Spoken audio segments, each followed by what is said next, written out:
Salut tout le monde, c'est l'épisode numéro 8 du balado Pourquoi tu cours, le balado officiel du marathon bénévole de Montréal. Elsa Legault, salut. Salut, ça va bien? J'écoute, le titre est long, le sous-titre est long, je vais l'avoir un jour, je vous le promets.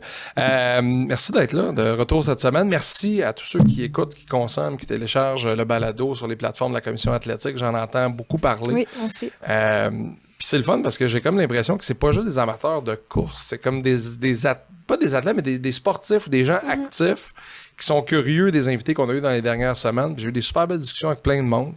Je salue Dominique Talbot-Tassi qui m'a écrit, qui est un ancien joueur de hockey pour le Phoenix de Sherbrooke dans la Ligue de hockey junior majeur du Québec. C'est le copain à une de mes athlètes, oui. Ouais, c'est ça, c'est en plein ça. C'est qu'il me disait que c'est la coach à ma blonde puis tout ça. Puis c'est drôle, on a eu une super belle discussion. Il disait, je me reconnais tellement dans toi, là, le gars de hockey qui s'est toujours dit, moi, je courrais jamais, j'haïs ça, la course. Puis que là, il est en amour avec la discipline. Il prépare un marathon, je pense. Il prépare un marathon. Ouais. Prépare un marathon, mais puis on a eu une super belle discussion sur cette relation-là amoureuse avec la course. Puis ça arrive à un moment donné dans la vie où tu fais comme, hey, sais-tu quoi, je vais l'essayer. Ah, ok, mais pas pire, me débrouille, j'ai du fun. Mais ouais, tu sais, t'es en train de sa blonde? Oui, ça fait plusieurs années. Ça doit faire 3 ans, je pense qu'on travaille ensemble. Puis Juliane, c'est une belle athlète à entraîner. Quelqu'un de très motivé, qui en fait pas trop, mais juste assez. Tu sais, qu'il y a une belle balance entre tous ses entraînements. Puis honnêtement, j'ai vu une belle progression chez elle. Puis ça m'étonne pas parce que vraiment, elle fait ce qu'il faut. Là. Ah, c'est le fun. Mais considérez-vous comme salué. Salutations à nos amis de Best Buy qui nous fournissent tout l'équipement audiovisuel, les caméras, les micros qui nous permettent de vous présenter ce balado-là. Et nos amis de JC Perrault qui fournissent le mobilier parce que nous, on le fait debout avec la table, la télé et tout ça. Mais les visiteurs, processus, tous les autres podcasts de la Commission athlétique, le mobilier que vous voyez dans le studio, c'est nos amis de JC Perrault qui ont ça. Et la meilleure façon de contribuer à une cause qui tient beaucoup à cœur aux amis de JC Perrault, qui est la persévérance scolaire et les jeunes dans le sport, c'est de louer des glaces au complexe JC Perrault à Saint-Roch-la-Chigan. C'est à 25 minutes, 30 minutes de Montréal peut-être. C'est un aréna exceptionnel. Mon petit gars joue là, c'est pratique d'été. On a tout le temps bien du fun. Fait que directement sur la page Facebook ou directement sur leur site web, vous pouvez réserver des glaces. Puis les sous vont à financer cette OBNL-là, justement, qui mettent du temps à mettre des jeunes dans le sport. Fait qu'on les salue pour ça. On a un bon show cette semaine. On va parler beaucoup de l'événement. C'est beaucoup du marathon bénévole qui vient à la fin du mois de septembre. Parce que Kim Clavel, notre invité, va courir pour une cause bien importante avec 2 amis qui ont vécu de la maladie et qui vont faire ça pour justement se dépasser. Puis peut-être sceller tout ça, faire comme « Hey, je m'en suis remis, puis c'est l'objectif que j'ai ». J'ai bien hâte qu'elle nous raconte tout ça parce que des histoires comme ça à course, il y en a beaucoup. Là. Mm-hmm. Oui, puis je pense que c'est important aussi de les entendre puis de prendre ça comme une source de motivation pour tous ceux qui ont peur de, tu sais, si jamais vous êtes atteint de la maladie ou quelque chose, je pense que c'est des belles histoires d'entendre ça puis de voir que il y a des gens qui sont capables de le faire, puis je pense qu'il y a beaucoup à apprendre puis à prendre comme source de motivation. Oui, puis j'ai eu une bizarre de réalisation cette semaine. Je rentre dans ma crise de la quarantaine, je l'annonce, je vais avoir 40 ans cette année, puis mais c'est niaiseux, tu sais, j'ai beaucoup de monde alentour de moi qui ont comme cet éveil-là là, à l'approche de la quarantaine, tu sais, le quantité d'activité physique, ben il y en a moins un peu. Là, on se rend compte que tu vieillis, que les genoux craquent quand tu te penches, affaire là, fait on est comme beaucoup à faire. Hey, je vais en faire plus, mais je veux mieux le faire. Puis j'ai eu la discussion avec un de mes chums c'est drôle, on parlait, puis il dit « Hey, je suis pas en forme. Je suis pas en forme. » Pour vrai, je m'en suis rendu compte cette semaine. Je suis pas en forme. Je pense que je vais me mettre à la course. Puis là, on parle d'une discussion il y a 3 semaines. Puis il a couru son premier 5 km avant hier. Puis il m'a écrit en disant « Écoute, ça a commencé par 1 avec 3 crampes. Ça a commencé par 2,5 avec 2 crampes. J'ai couru un 5. Il m'a écrit « Je pense que j'aime ça. » Okay. J'ai dit, ça prend 3-4 mois avant que t'aimes ça. Là, il s'est acheté des souliers. T'sais. Fait que je pense que ça va mener à quelque chose pour lui là, dans son cas, mais je trouvais ça beau des histoires comme ça. Oui, puis tu sais, c'est bien aussi de se laisser la chance d'aimer ça, comme tu dis, parce que c'est sûr qu'au début, c'est difficile, la course à pied, ça demande beaucoup, c'est dur sur le corps, mais le corps est bien fait, puis il s'adapte à ça aussi. Fait que de laisser quelques mois, juste de voir aussi les améliorations, c'est vraiment motivant. Là, fait que chapeau à ton ami. Oui, vraiment. Puis on vous salue si vous êtes dans ce processus-là. Peut-être que vous êtes en préparation directement pour le marathon puis que vous trouvez ça tough. Tu sais, Greg Langto, ici à la station, sa blonde a couru. C'est comme un marathon dans le marathon de Paris, des Olympiques, dans le fond, là, qui est comme pas le marathon officiel, mais c'est une ancienne athlète. Puis tu sais, j'ai vu la préparation, je suivais Marianne sur les réseaux, là, puis la préparation pour une course comme celle-là à Paris, la fierté qu'elle a eue quand elle l'a complété, ça peut mener à tellement des belles affaires en même temps. Fait que je vous encourage là-dedans. Bien hâte de parler de Kim Clavel. Essaie de me retenir que je parle pas trop de boxe avec. On va essayer. On parle majoritairement de course, mais ça fait partie de son mode de vie à Kim. On va la recevoir dans les prochaines. Mais juste avant, cette année, encore une fois, pour le Marathon bénévole de Montréal, la Fondation du cancer du sein du Québec, c'est très important. On essaie de leur donner le plus grand coup de main possible.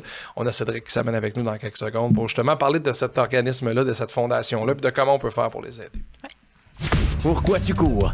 Voici Max Lalonde et Élissa Legault, présentés par le Marathon bénévole de Montréal. Cédric Bodilin, il est directeur investissement et promotion de la santé. Je l'ai écrit parce que c'est un peu, mais c'est important pour la Fondation du cancer du sein du Québec. Salut. Salut. Merci d'être là avec nous autres aujourd'hui. Merci de l'invitation. Et surtout, merci de l'association avec le marathon. C'est vraiment une belle association qui va vous permettre, de faire voir la Fondation en même temps, mais d'amasser des sous aussi, j'imagine. Oui, vraiment. Puis ça fait du sens par rapport à la Fondation. C'est vraiment important pour nous, la promotion des saines habitudes de vie. Ouais. Et puis pas pour le coup... quoi de mieux que de la course et l'activité physique là-dessus. Oui, sûrement. Puis on voit beaucoup aussi dans des événements de course, des gens qui courent pour des gens ou des gens en rémission qui courent pour célébrer justement la rémission. Vous devez voir beaucoup d'histoires comme ça chez vous? Vraiment beaucoup. Et puis on voit cette solidarité qui est vraiment aussi qui est super importante. On vit grâce aux dons. Faut le rappeler, ça, on est 100% financé par des dons, donc c'est grâce aux personnes qui courent, qui organisent des cagnottes, qu'on peut réussir à financer de la recherche, financer des services de soutien pour les personnes qui sont touchées. Absolument, parce que c'est encore alarmant, les statistiques aujourd'hui du cancer du sein au Québec, au Canada, partout. Elles augmentent comme de partout. Ça augmente. La bonne nouvelle, c'est que on vit de plus en plus avec un cancer du sein. Ouais, vraiment, le taux de mortalité a vraiment diminué. C'est un des cancers qui a les meilleurs taux de survie. Ouais. Donc ça, c'est vraiment important. Maintenant, il faut se concentrer sur justement la qualité de vie. Puis maintenir la qualité de vie quand une personne a été diagnostiquée. Et l'activité physique, ça fait partie justement des choses pour maintenir cette qualité de vie-là. Mais c'est sûr que ça augmente. Le vieillissement de la population fait que de toute façon, inexorablement, ça va augmenter.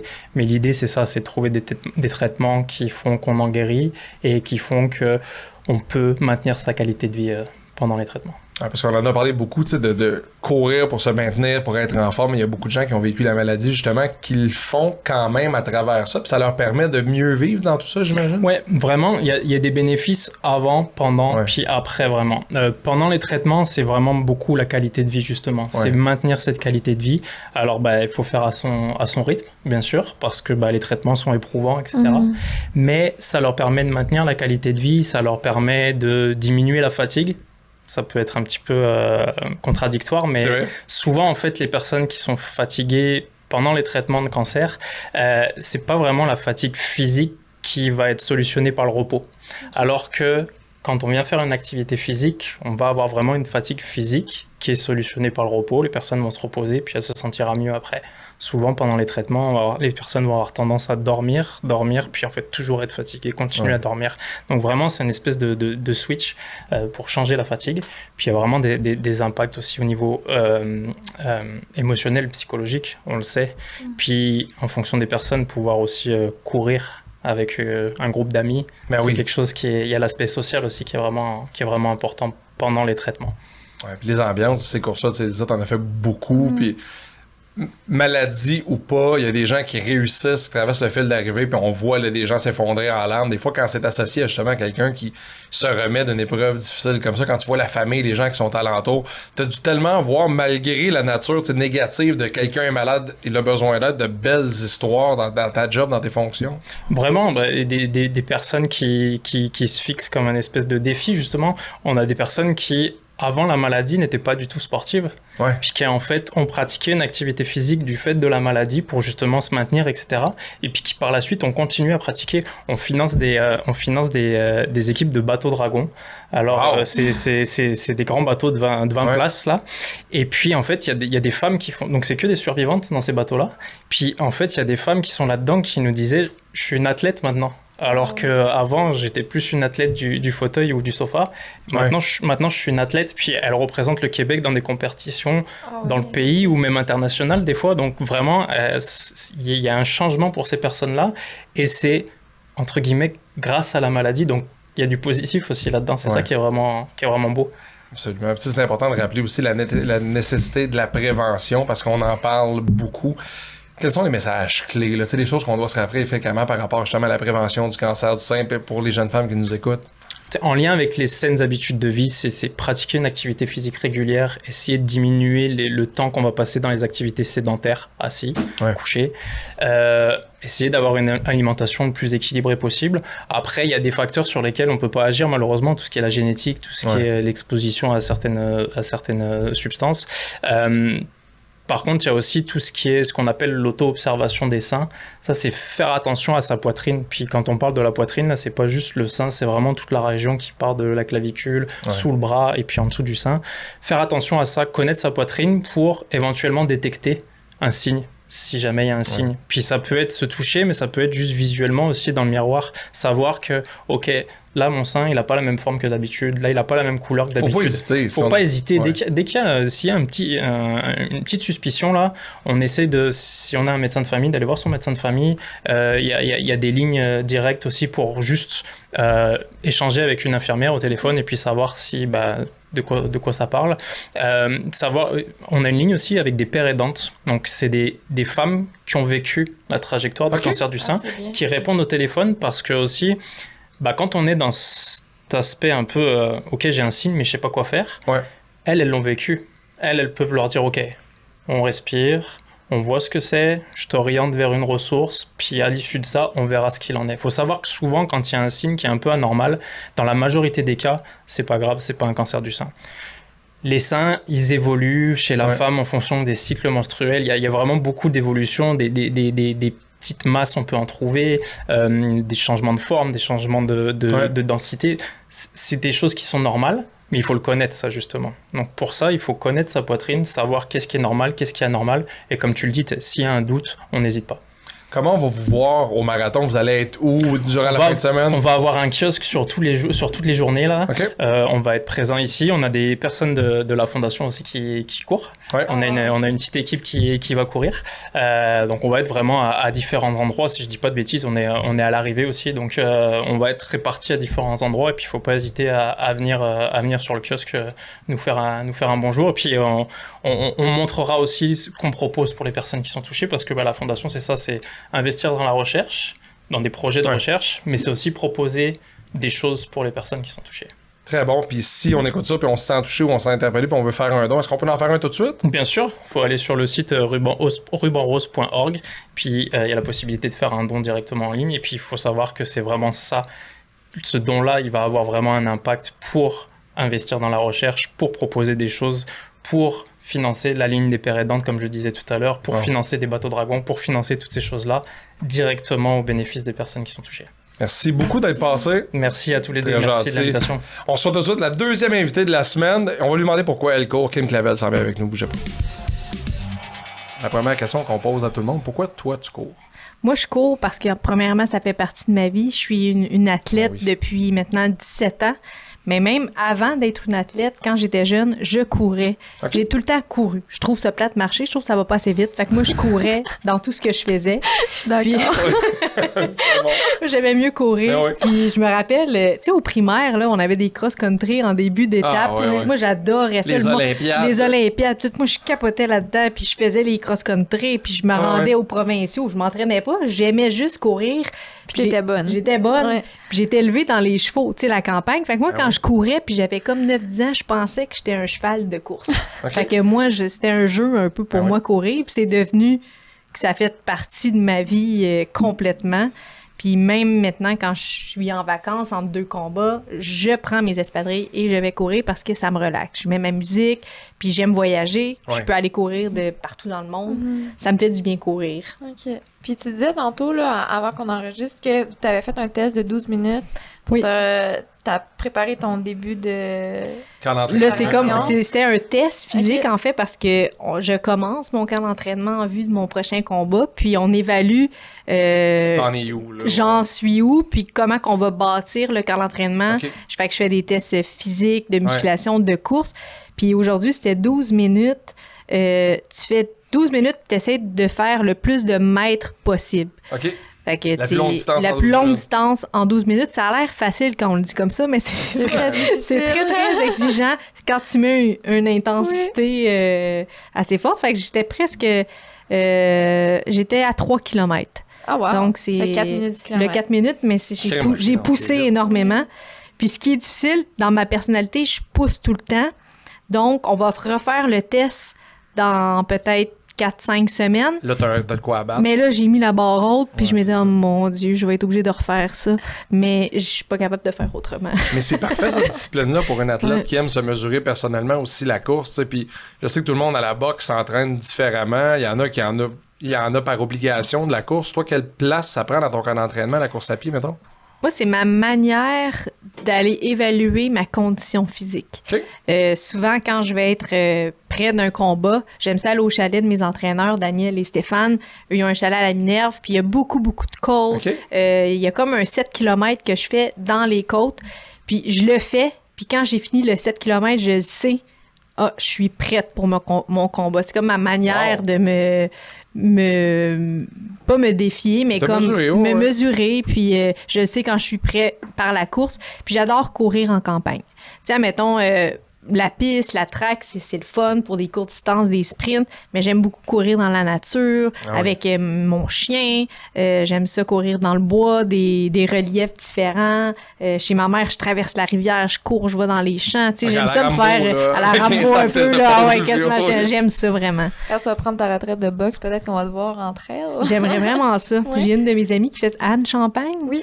Elle est très bonne, puis je la regarde, puis je trouve ça vraiment impressionnant. OK. Ouais, j'aimerais ça. Mais c'est des disciplines qui sont vraiment impressionnantes. Tu sais, quand tu es un athlète d'élite dans certains sports, que là, tu commences à te toucher à d'autres, puis tu fais « Hey, je l'ai un peu dans ce sport-là. » Là, tu es en contact avec d'autres athlètes. Tu regardes, mettons, regardes-tu les Olympiques, puis tu fais « Ah, wow! OK, c'est écœurant. » Vraiment, je pleure. Moi, dans les Olympiques, je regarde les performances des athlètes. Ça me touche énormément. Je sais ce qu'il y a en arrière de ça. Mais c'est sûr. À la fin, tu sais, quand ils vont serrer leurs proches, qui sont fiers de leur performance, ça vient tellement me toucher une petite corde sensible en dedans de moi. Le 4 x 100 mètres du Canada cette année que personne n'a vu venir. Wow. Là, ça, c'est impressionnant. Incroyable. Ouais. C'est le fun, ce respect-là entre athlètes de discipline en discipline, on dirait. Tu sais, peu importe la discipline, l'effort, tu la comprends. Tu sais qu'est-ce que ça a pris en arrière de ça. C'est pas juste un 9 secondes de travail ou un 4 rounds ou 10 rounds. Il y a tellement des années d'acharnement, de discipline, de décision, de résilience, de peine.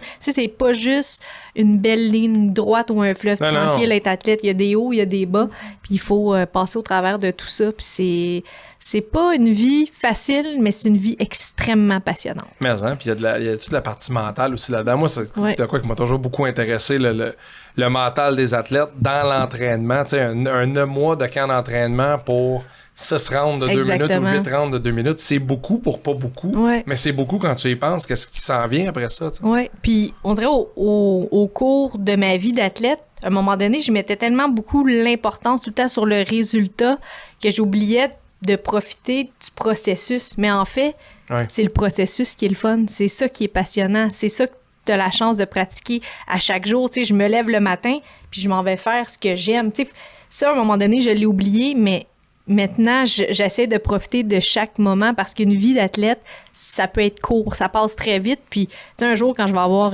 60 ans, je vais me rappeler de tous ces moments-là. Fait que j'essaie de me figer dans le temps, d'être dans mon moment présent. C'est un beau message pour les gens aussi qui préparent l'événement du Marathon de Montréal parce que ça veut pas dire que sur la journée même, ils vont avoir une bonne course, qu'ils vont être satisfaits ou que tout va se passer comme prévu. Donc, je pense que c'est important aussi, justement, comme tu disais, d'apprécier le processus pour se rendre là. Puis après, si ça c'est fait, ben tant mieux s'il y a une bonne journée. Puis sinon, ben ils vont avoir eu bien plus de bonnes journées d'entraînement, de préparation. Au marathon, tu vas courir le 10, mais c'est un événement spécial. Raconte-nous pourquoi. Oui, en fait, je vais courir pour la Fondation du cancer du sein. J'ai dernièrement, dans les dernières années, beaucoup de gens autour de moi qui ont eu le diagnostic, que ça soit la mère d'une de mes amies, la conjointe d'un de mes entraîneurs, puis spécialement 2 amis très proches avec qui j'ai boxé, qui ont été championnes canadiennes sur l'équipe nationale, des athlètes dans la trentaine. Tu sais, c'est très, très difficile de les avoir vus comme ça. Tu sais, c'est des filles résilientes, des battantes, des guerrières. Puis une d'entre elles, en fait, elle a été en rémission. Puis dernièrement, elle a eu son diagnostic, un cancer des os, qui est apparu aussi. Donc, elle va devoir faire de la chimio toute sa vie. Puis elle a un petit bonhomme qui va avoir 4 ans. L'autre boxeuse, elle, est en rémission de son cancer du sein. Les deux ont dû vivre une ablation des seins. Tu sais, ta féminité, ça prend un coup. Mentalement, c'est extrêmement difficile. C'est des filles qui se sont entraînées toute leur vie, qui ont eu une condition physique exemplaire. C'est des filles compétitives. C'est des filles qui ont la fibre de compétition, des athlètes, en fait. Puis, quand je leur ai parlé du 10 km, ils ont comme eu un petit étincelle dans leurs yeux, on peut dire, parce que une d'entre elles, celle qui a le cancer des os, elle n'avait pas couru depuis 3 ans. Pas trop d'entraînement, rien. Donc là, elle a commencé à courir, à s'entraîner. Puis l'autre aussi, la même chose. Il m'envoie des fois des vidéos. Regarde, aujourd'hui, j'ai fait 4 km, puis ça va bien. Puis, tu sais, ça me touche énormément. C'est sûr. Fait que cette journée-là, le 10... Tu sais, j'y vais pas, moi, en mode compétition. J'y vais pas en mode je veux faire le meilleur temps et tout. Non, j'y vais avec mes amis pour les accompagner, pour vivre ça ensemble, pour les motiver, pour les tirer, pour les pousser. Puis si on court à 10 minutes du kilomètre, c'est pas grave. Tu sais, il y en a pas de pression. Je veux juste qu'on passe la ligne d'arrivée les 3 ensemble. C'est quelque chose qui me touche énormément. Puis, tu sais, de prouver que, justement, la fondation, il y a des survivantes. Puis que les dons, ça fait une différence. Regardez, je cours avec des personnes qui s'en sont sorties aujourd'hui. Puis ça va être un moment quasiment spirituel, tu sais. Touchant, spirituel, une énergie. J'anticipe beaucoup ce moment-là, en fait. Parce que c'est beaucoup d'émotions, parce que tu sais, il y a beaucoup de gens dans cette situation-là qui le font pour quelqu'un ou avec des gens justement qui sont en rémission. Puis je suis convaincu que ces 2 personnes-là que tu nous parles ont été là pour toi à bien des moments dans ta carrière quand tu as eu besoin d'eux aussi. Vraiment beaucoup. Tu sais, c'est les genres de filles que je les vois un peu comme des sœurs. Tu sais, avant un combat, j'ai tout le temps des beaux messages d'elles. Je vais les visiter. On fait beaucoup de choses ensemble. On a voyagé ensemble. Tu sais, c'est des filles qui ont une grande importance dans mon cœur, dans ma vie aussi. C'est sûr. Puis c'est fou cet événement-là parce que ça te permet de le mettre dans le calendrier. Ça te permet à elle aussi de le mettre dans le calendrier, tu sais, de savoir, on s'en va là, c'est telle date, on se prépare en fonction d'eux. Puis malgré la condition, ça leur permet de bouger un peu. Ça va être super beau à voir. Non, c'est vraiment beau à voir. Puis j'ai hâte, cette journée-là, il va y avoir quelque chose de spécial qui va se passer, je le sens. C'est officiel. C'est une belle cause. Puis tantôt, on parlait avec Cédric là, de la fondation. Il disait de bouger, ça a aidé un peu avec les femmes qui étaient atteintes du cancer du sein. Est-ce que tu as vu ou est-ce qu'ils t'ont témoigné que courir, ça pouvait les aider? Oui, les deux, en fait. Justement, celle qui a eu un autre diagnostic. Avant qu'elle elle est blessée au tendon d'Achille. Donc, ça la stresse énormément, mais elle a vu une différence quand elle a commencé à s'entraîner. En premier, elle était très fatiguée parce que ça faisait longtemps qu'elle n'avait pas exigé son corps de bouger, de faire de l'activité physique. Puis avec le temps, elle s'est rendue compte que, justement, elle avait une meilleure récupération à la suite de ses chimios. Elle se remettait plus vite sur pied. Même son humeur était mieux. Tu sais, elle allait courir avec son chien, des fois avec son petit garçon, justement, qui avait un vélo à 3 roues, puis qu'elle le poussait à côté. Tu sais, ça créait comme un beau moment, en fait, puis une fierté aussi quand t'es pas capable de faire 1 kilomètre, puis là, t'es rendu à 3, puis à 4. Tu sais, ça fait une fierté, là, tu sais. Le dépassement de soi. Le dépassement de soi. Puis dans ces événements-là, on disait, mais il y en a beaucoup. Tu sais, il y a tout le temps cette partie-là, justement, qui sert à ramasser des sous. Quelle belle façon de mettre en tête aux gens l'importance de bouger. Tu sais, on en parlait avec Cédric tantôt, puis c'était super intéressant. Quand c'est la maladie qui fait en sorte que tu te mets à bouger, puis qu'après ça, tu gardes ça dans tes habitudes de vie, c'est un peu la balance des inconvénients. Tu sais, as travaillé dans les hôpitaux aussi, tu travaillais en santé.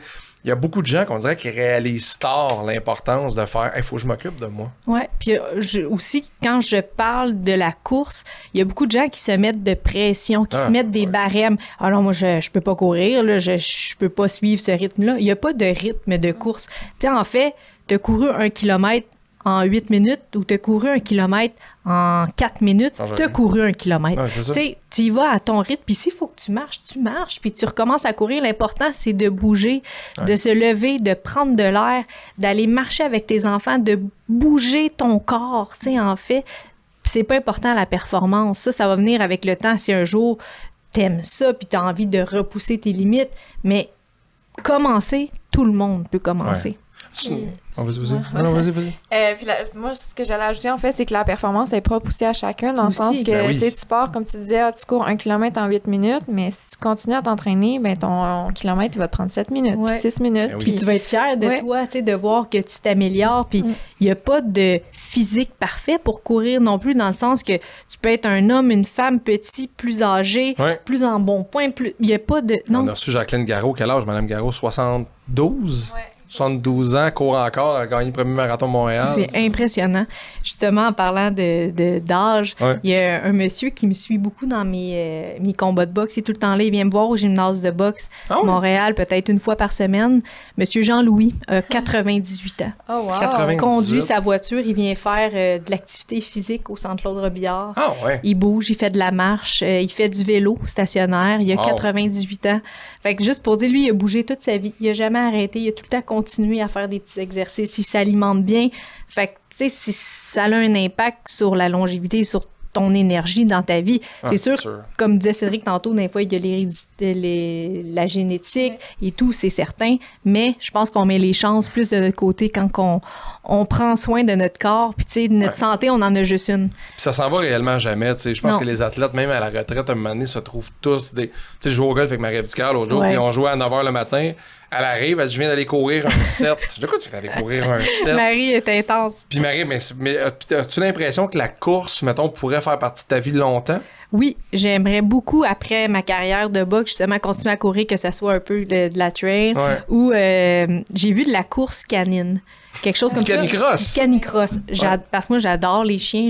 Je voudrais ensuite, à la suite de ma carrière, m'acheter un chien pour lui apprendre à courir, puis aller faire du canicross. Puis c'est en forêt aussi. En forêt, c'est quelque chose qui jumellerait toutes mes passions un peu. Là, fait que... Je serais curieux de savoir comment ça marche, du canicross. C'est avec un harnais à la taille. Puis dans le fond, le chien est en avant, puis c'est pas mal lui qui... Vous avez des bons chiens pour ça. Oui. Mettons, mon chien, il pourrait pas faire ça. Tu prends pas un basset ou un pug, là, comme ça, les grosses oreilles molles. Tu cours pas vraiment longtemps.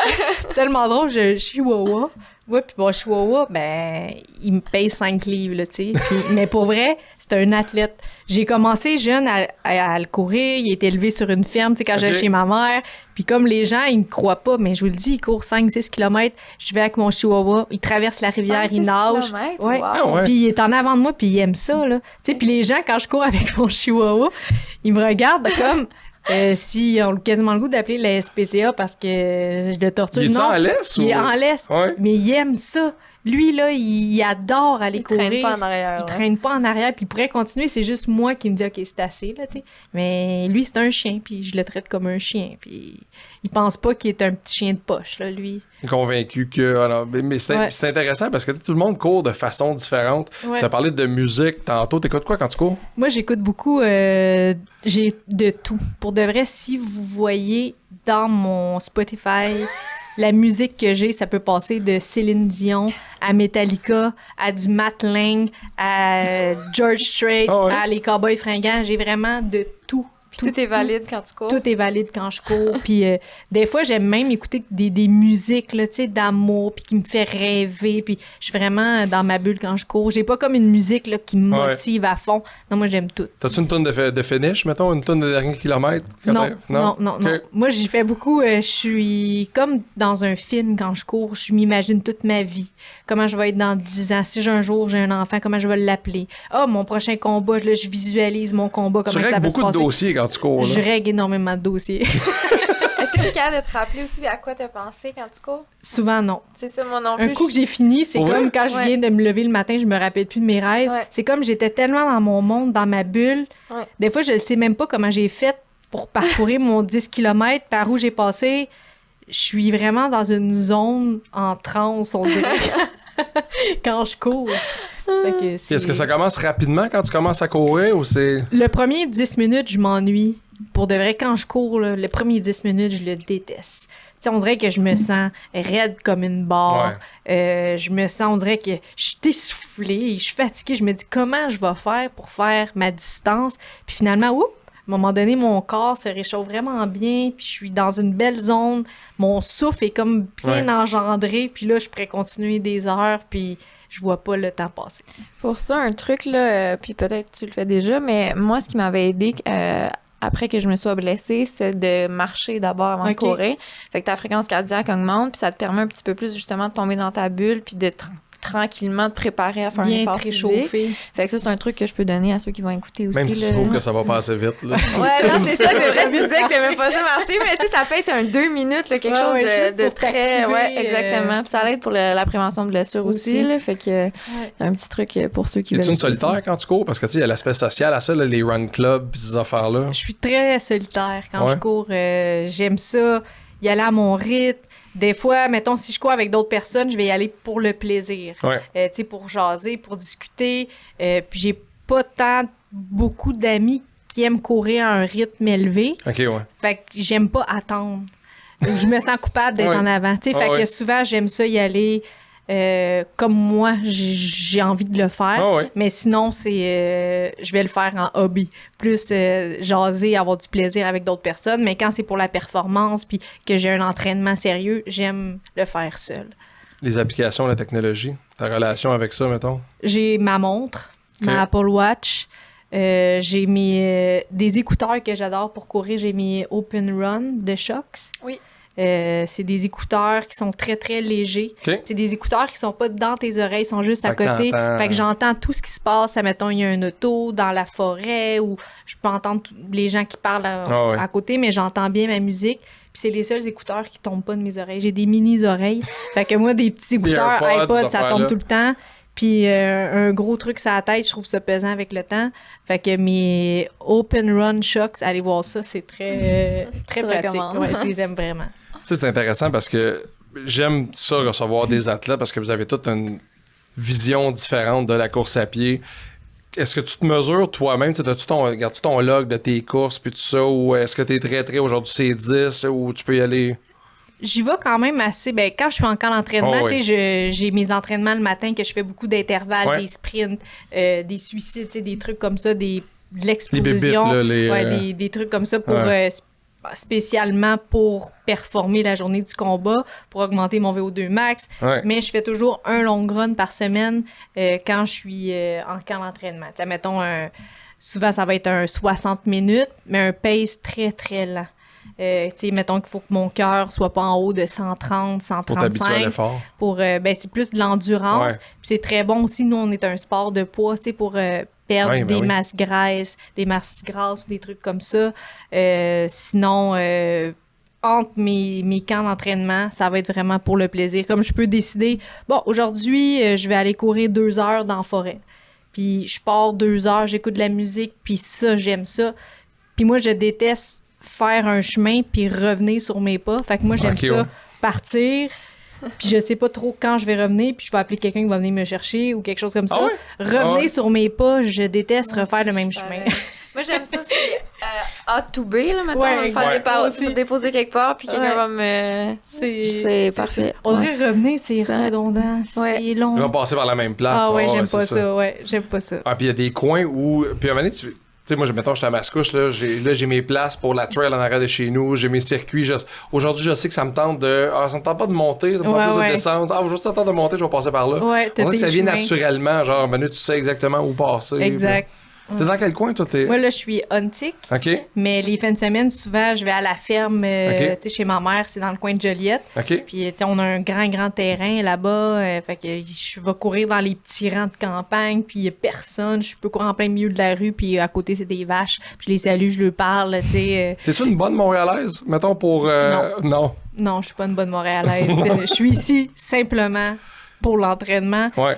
Montréal, j'aime l'activité qu'il y a ici. J'aime les festivals, j'aime les restaurants. Mais t'aimerais pas courir sur Partenay, là, maintenant? Non. Tu sais, je vais aller sur Boulevard Gouin.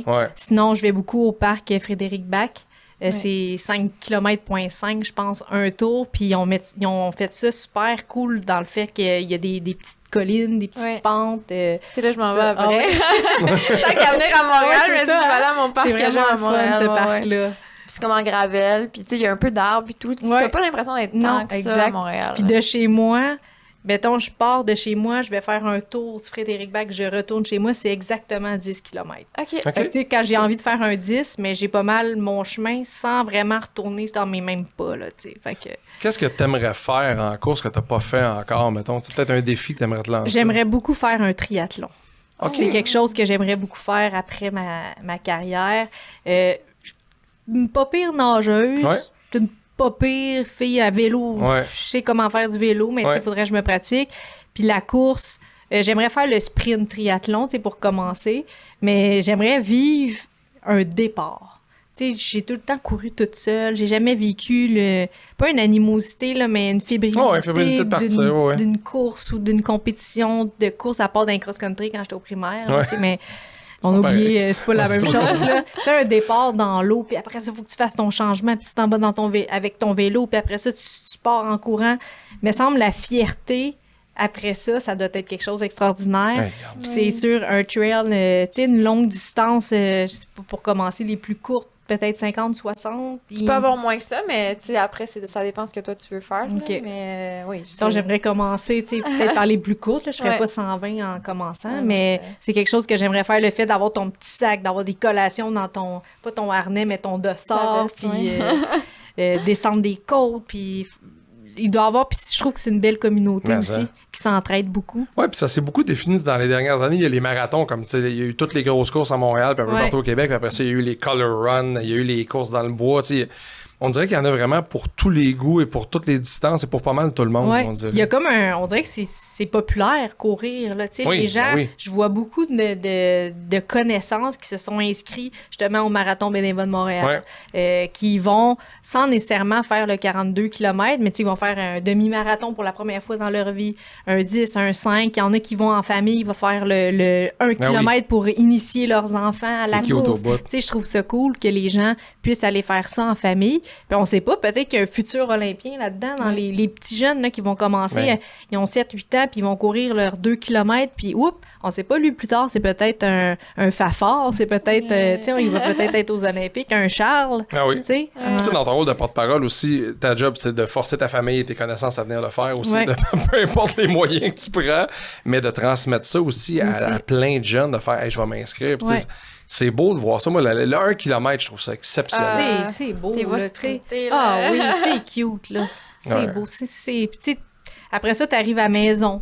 Puis là, les parents, ils vont manger une petite crème glacée pour fêter ça, toute la famille. Ça crée un événement. T'as ta médaille, puis t'es fier. Puis t'as envie de le refaire l'année suivante. Puis c'est comme ça. Hein, le marathon, cette année, ça s'est booké super rapidement.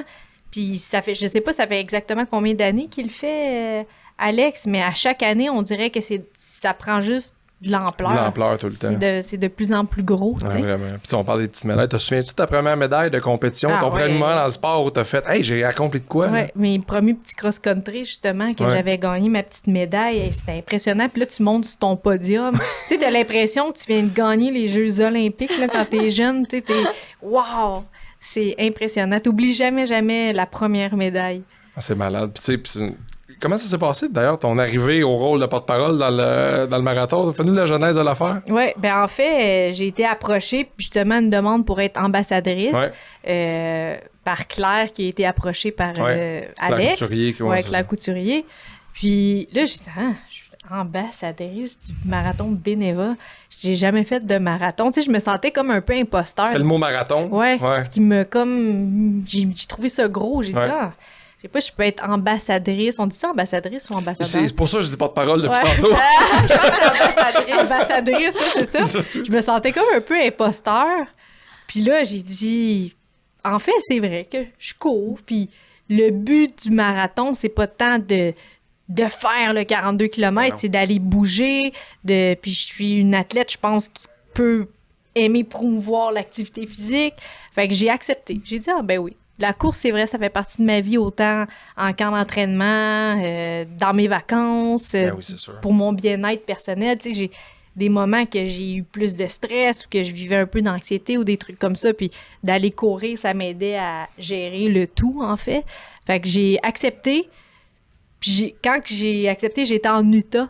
Ma soeur habite en Utah. Pour vrai? Puis ça me motive. Je disais, hey, je vais aller courir. Puis là, j'ai commencé à courir en Utah, dans les montagnes. Puis c'est de l'altitude. C'est de toute beauté, là, vraiment. Fait que, puis depuis ce temps-là, de temps en temps, je poste mes courses, l'entraînement. J'aime ça inciter les gens à aller bouger. Puis j'ai eu beaucoup de commentaires, puis beaucoup de gens dans mon entourage qui se sont inscrits. Fait que j'ai trouvé ça a fonctionné, oui, ça a mobilisé les gens un peu, ça a parlé beaucoup de ça, on a parlé de ça en famille, avec des amis, on s'est mis, c'était un sujet de conversation en fait. Hey, quel soulier toi tu mets pour courir, puis comment t'as fait pour commencer, tu sais, ça a généré des belles conversations. Parce qu'il y a beaucoup pas d'inquiétude, mais d'appréhension par rapport à un événement comme celui-là, tu sais, le marathon bénévole, ça fait gros, ça fait athlète, alors que tu sais, il y en a vraiment pour tout le monde ou à peu près. Exactement. Puis tu sais, ça fait quelques années que je l'anime. Il y a des gens qui sont pas super bien équipés pour le courir, mais ils le font vraiment. Puis c'est pas grave, là, mais si tu fais OK, t'es là pour l'événement, puis après ça, l'année prochaine, ça va donner de la piqûre, tu vas recommencer. Exactement. Mais il y a vraiment quelque chose dans un événement comme t'avais jamais fait de course avant comme ça? Pas de course préméditée, dans le fait. Aller courir comme ça, mais j'ai jamais fait de course d'événement ou quoi que ce soit. Puis, tu sais, la course, c'est accessible pour tout le monde dans le fait que, tu vas t'entraîner dans un gymnase, mais ça coûte cher quand même. Tu sais, c'est pas tout le monde. Aujourd'hui, la vie coûte cher, l'inflation et tout. C'est pas tout le monde qui a un budget pour aller dans les gymnases. Mais la course, c'est gratuit. Puis l'air est gratuite. Fait que, tu sais, va respirer de l'air, va bouger, va monter des escaliers.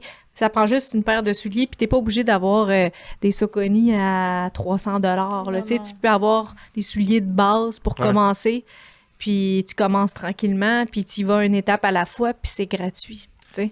Ta relation avec la mode dans la course, t'es-tu... Je suis pas à mode pantoute. Je suis pas à mode, tu sais, je regarde, là, les gens, ils ont toutes les belles petites casquettes. Ah ouais, la casquette cielée, puis là... je suis plus style boxeuse, un peu Rocky Balboa. Là, avec son capuchon. C'est ça, avec mon capuchon. Mais là, je vais essayer de me forcer un peu pour le marathon, là, tu sais, mettre des shorts. Mais j'ai tout le temps des bons souliers, par exemple. Moi, la base, c'est mes souliers, mes genoux, mes chevilles, tu sais, des bons bas.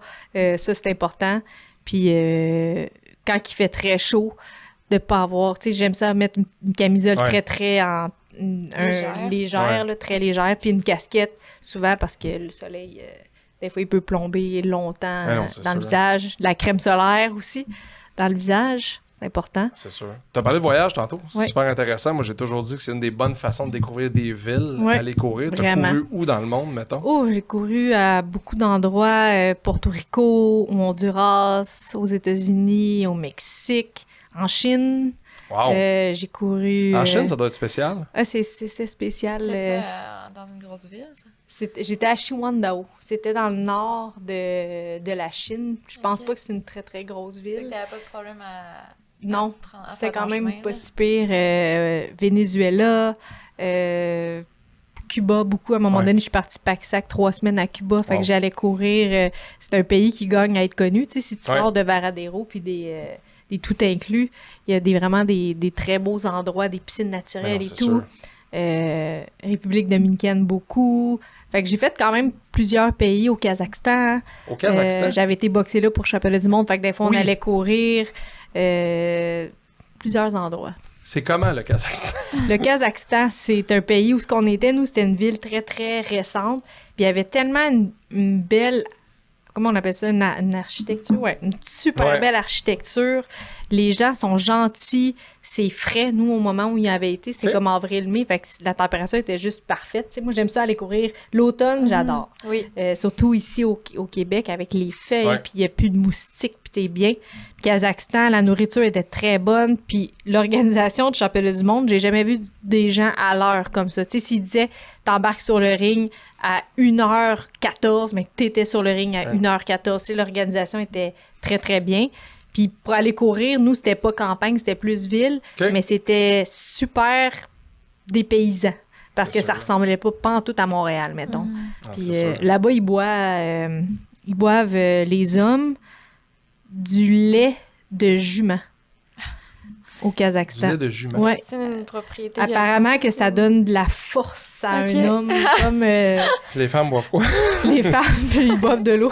Ils boivent du lait de jument. J'ai comme moyen le goût de l'essayer. Apparemment que ça goûte pas si bon que ça. J'ai pas essayé. Non? Mais on va se dire... On boit du lait de vache. Exactement. Ah oui, je sais. Du lait de jument. Ça doit, convaincu que tu me le dirais pas, je m'en rendrais pas compte. Non, exactement. Pas vrai, mais c'est drôle. Puis tu sais, toutes les habitudes alimentaires là-dedans aussi en même temps. Et tu peux faire là-dedans la nutrition en course, pré-course, post-course? Puis... Oui, quand même. J'ai, dans le fond, ma nutritionniste, Mélanie Olivier, je sais pas si... Oui, on l'a reçu, ça. Ah, OK, vous l'avez déjà reçue. C'est elle me suivi longtemps. Tu sais, c'est juste qu'aujourd'hui, je vais la rencontrer si j'ai des questions ou... Tu connais mieux aussi. Ouais. Je connais mon corps, je sais à quoi il réagit. Mais tu sais, elle me donnait beaucoup des idées de, justement, des petites collations, des fois, quand je fais une longue course, c'est quoi prendre, mes repas avant l'entraînement, mes repas après l'entraînement, une collation dans les 30 minutes après une grosse activité physique pour aller nourrir les muscles. Elle m'a toujours... Je pense que j'ai eu une bonne éducation. Mélanie, pour moi, c'est une des très, très bonnes au Québec. Ouais. Donc, j'ai eu une belle éducation de sa part, on peut dire. Parce que, mais je me gâte de temps en temps. Je suis une gourmande. Oh, il faut. Ouais. Puis surtout, la restriction des camps d'entraînement de boxe, la perte de poids, ces affaires-là, quand tu es dans un 3-4 mois, des fois, off un peu, c'est là où ça peut devenir plus difficile. Oui, puis c'était surtout quand, mettons, j'étais plus dans la vingtaine, on dirait que j'avais plus de difficultés à écouter mon corps ou... Tu sais, je me restreignais énormément. Fait qu'après ça, c'est comme si j'ambitionnais, puis c'était comme... j'avais un crave, on peut dire, là. Mais aujourd'hui, j'ai comme pris de l'expérience, de la sagesse, et je suis plus autonome, tu sais, des fois. Fait qu'aujourd'hui, j'ai comme un mode de vie sain à l'année, mais qui me comble. Tu sais, je suis heureuse à l'année. J'ai plus de gros craving que j'ai l'impression qu'il faut que je mange toute la crème glacée, le pot complet. Tu sais, fait que j'ai vraiment un mode de vie que je vais continuer comme ça. Mieux balancé un peu. Ouais, sûrement que ça doit aider. Si j'ai bien compris, c'est que dès que tu as petite envie, mais tu te le permets. Ouais, je peux me permettre de temps en temps des petits trucs. Tu sais, j'ai jamais été une athlète qui a pesé, compté ses calories. J'ai jamais été comme ça. Ouais. J'ai plus appris à écouter mon corps, mais pas trop. Tu sais, juste savoir, OK, je file, j'ai une petite baisse d'énergie, je sens que faudrait que je mange plus de glucides ou ce soir, je vais me permettre là, des bonnes patates douces. Tu sais, en fait, je le sais, mon corps, qu'est-ce qu'il me demande, puis je mange quand même régulièrement, puis beaucoup. Tu sais, quand tu dépenses beaucoup, ça prend du bon gaz dans ta voiture, là, tu sais. Fait que je me restreins pas tant que ça, mais je fais des bons choix. Puis je pense que c'est plus facile si tu y vois à court terme un choix à la fois. Tu sais, à chaque fois que tu as un choix à faire, essaye de faire le bon. Puis le prochain coup, je vais encore faire le bon. Puis de manière, ça devient naturel, puis ça crée juste des bonnes habitudes de faire un choix à la fois. Mais non, c'est sûr. Et non pas un plan de 3 mois que tu vois ça comme une montagne, tu sais, puis tranquillement, j'ai l'impression que ça l'aide. Sur le podcast, on a beaucoup parlé dans les dernières semaines avec différents invités de la progression dans la course, puis de apprendre à gérer t'es pas bien, les sentiments d'inconfort, la douleur. Quand ta job dans la vie, c'est de manger des tapes d'en face, est-ce que tu gères mieux la douleur en course ou l'inconfort en course? Puis est-ce que ça te permet d'en faire plus un peu? Parce que dans la vie de tous les jours, tu fais ça aussi dans le ring. J'avais jamais pensé à ça, mais une question. Je pense que dans mon sport, j'ai pas le choix de me faire un allié de cette douleur-là parce qu'elle est indispensable dans le sens que c'est certain que quand tu vas aller combattre, tu vas recevoir un coup de poing et tu vas avoir mal. Ouais. Tu peux pas t'en empêcher. Non, ça vient avec. Fait que je crois que ma tolérance à la douleur est assez haute. Puis quand je m'entraîne, la zone dans laquelle je suis confortable, c'est quand mon cœur bat très, très rapidement. J'ai comme... où les gens sont souvent inconfortables, je peux durer là-dedans vraiment longtemps. Mais moi, je me demande comment je fais. Tu sais, j'ai l'impression, voyons, comment ça, mon cœur est si haut que ça, mais je le sens comme pas. J'ai appris à être confortable dans cet inconfort-là. Ouais. Mais... c'est très psychologique aussi. Ben oui. Faut que tu te parles parce que c'est souffrant. Parce que dans un triathlon à venir, tous ces moments-là, tu les as déjà vécus d'une autre façon. Ouais, là. Différemment. Puis je pense qu'il y a des choses qui s'apprennent pas, qui s'entraînent pas. Tu sais, comme dans un combat, exemple, j'ai une coupeuse, je reçois un coup de tête, j'ai l'arcade sourcilière coupée, plein de sang dans l'œil. Ouais. Je peux pas pratiquer ça dans le gymnase. C'est dans le sens que tu vas le pratiquer, tu vas faire face quand ça va t'arriver. Puis je pense qu'en course, ça peut toujours arriver, une blessure.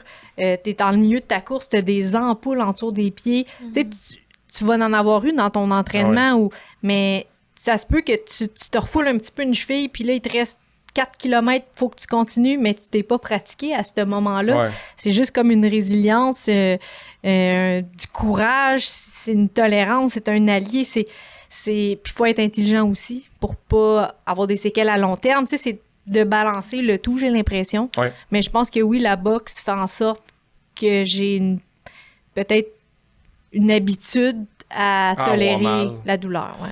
Le marathon, ça mène à la fin du mois de septembre. Ton prochain combat, on en parlait tantôt, annoncé bientôt, prévu quelque part en novembre, fait que tu vas être en camp d'entraînement à ce moment-là. Ouais. Il s'en vient quoi pour toi dans les prochains mois en boxe, puis tu veux quoi? Là, ça va être mon camp d'entraînement. C'est sûr, j'aimerais beaucoup retourner en combat de championnat du monde. Ouais. J'ai parlé avec Yvon la semaine dernière, il m'a demandé mes objectifs. Mon objectif reste le même, je veux retourner en combat de championnat du monde. Ouais. Je sais que je vieillis, je sais que il me reste moins d'années qu'il m'en restait, c'est certain. Ouais, mais j'ai envie, on vieillit tous, j'ai envie de faire en sorte que mes derniers moments dans ce sport-là puissent être mémorables. J'ai envie de faire des bons camps d'entraînement. Puis j'ai l'impression qu'en ce moment, dans ma vie, j'ai un bel équilibre. J'ai l'impression que j'ai beaucoup d'expérience, de sagesse que j'avais peut-être pas dans ma fin vingtaine. Ouais. J'ai appris beaucoup dans les dernières années. Je sais quoi faire, je sais quoi ne pas faire. Fait que j'ai envie de terminer sur une bonne note, de continuer. Puis je sais que j'ai encore la capacité d'aller au bout des choses. Tu as vécu des choses dernièrement aussi. Ouais. Ça a brassé, tu t'es relevé de ça brillamment. Fait que, il n'y a pas d'autre façon que de bien finir, je pense. Puis je pense que peut-être en début 2025, il y a une possibilité de retourner en combat de championnat du monde. Fait que ça me stimule énormément. J'ai besoin d'un défi. C'est gros, c'est beau. Puis le sport féminin grandit. Ouais. Puis je trouve ça beau. Comme aux Jeux olympiques, il y avait 50% de femmes, 50% d'hommes. C'est magnifique, tout ça. Puis les femmes commencent à croire en elles, on dirait, puis s'entraident en elles aussi. Puis les performances sont exceptionnelles. Puis je trouve ça beau. Oui, puis dans un beau vent la boxe féminine au Québec va de mieux en mieux. De mieux en mieux. Tu sais, il y a eu Marie-Ève qui est à la retraite maintenant. Ouais. Toi, Marie-Pierre, il y a Caroline, il y en a plein. Il y en a plein qui poussent, qu'on voit arriver. Puis ça paraît dans les gymnases de boxe. Tu sais, je me rappelle quand j'avais commencé à 15 ans, ça fait 17 ans maintenant, il n'y avait pas de filles vraiment dans les gymnases. Puis aujourd'hui, tu rentres, puis il y a plein de petites filles, puis pas nécessairement qui veulent devenir des boxeuses, mais qui s'entraînent à la boxe. Tu sais, c'est un bel entraînement, c'est une belle discipline, ça donne beaucoup de confiance en toi, puis peut-être que là-dedans, il va y avoir des futures boxeuses qui vont être une future Marie-Ève Dicker. Oui, puis Kim Clavel ou Marie-Pierre, mais vous avez comme, puis je l'avais dit à Marie-Ève à un moment donné dans l'entrevue, c'est que vous avez comme lancé le message que t'es pas obligé de venir d'un trailer park puis d'avoir eu de la misère dans la vie, puis d'une famille difficile pour faire de la boxe. T'sais, on a souvent eu cette image-là que c'était des toughs, que c'est des bums, que c'est Clarissa Shields qui a grandi à Flynn dans un trailer park, puis que c'est pas obligé. Ça peut être des athlètes qui proviennent de plein de backgrounds, qui ont retrouvé dans cette discipline-là tout le beau de la boxe, qui est ultimement de donner des tapes à la gueule, mais qui a tellement d'affaires nobles avant. Exactement. Tu sais, la boxe, c'est un art. Là, oui, ça reste que c'est des coups de poing sur la tête, mais au travers de ça, tu as une belle discipline, tu as une stratégie, tu as une manière de t'entraîner qui est très, très complexe et complète aussi. Le social, tu sais, c'est un sport individuel, mais tu as tellement une grosse équipe en arrière de toi, tes gens dans ton coin, ton soigneur, ton entraîneur, ton préparateur physique, ton nutritionniste. Tu apprends énormément là-dedans, puis ça ressemble beaucoup un peu à... Dans la vie, c'est super cliché, là, mais tu sais, dans la boxe, des fois, il y a trop d'action, faut que tu fasses un pas de recul pour bien revenir avec une solution. C'est un petit peu la même chose. J'aime beaucoup le sport de la boxe. Les gens disent que c'est pas un sport, on joue pas à la boxe, c'est vrai. Non, mais ça reste que c'est un sport, la boxe. Puis quand tu prends le temps de regarder les mouvements, les jeux de pied, les distances, les step back, step in, la manière que la personne va bouger le haut de son corps, la fluidité, c'est beau, la boxe. Ouais, c'est une des plus belles disciplines, je l'ai toujours dit. Bon triathlon et bon combat de championnat du monde. C'est ce qu'on te souhaite pour les prochains mois. On va se voir au Marathon Bénévole de Montréal. Salutations à tes amis. Oui. C'est vraiment beau ce qu'elles font présentement. Puis c'est beau de ta part aussi de les accompagner là-dedans. Merci, ça va être une journée. Merci beaucoup. Fait que nous, on va se voir au marathon aussi. Tu vas être dans le coaching. Oui, puis je vais être sur le base du parcours. Je vais vous encourager. Ça va être le fun. Merci beaucoup d'être passé. Merci beaucoup. C'était le marathon, le podcast Pourquoi tu cours du Marathon Bénévole de Montréal. Je vais finir par l'avoir un jour. D'ici la fin des 10 épisodes. Il en reste 2, je te promets, je vais l'avoir. Merci tout le monde. À la semaine prochaine. Salut.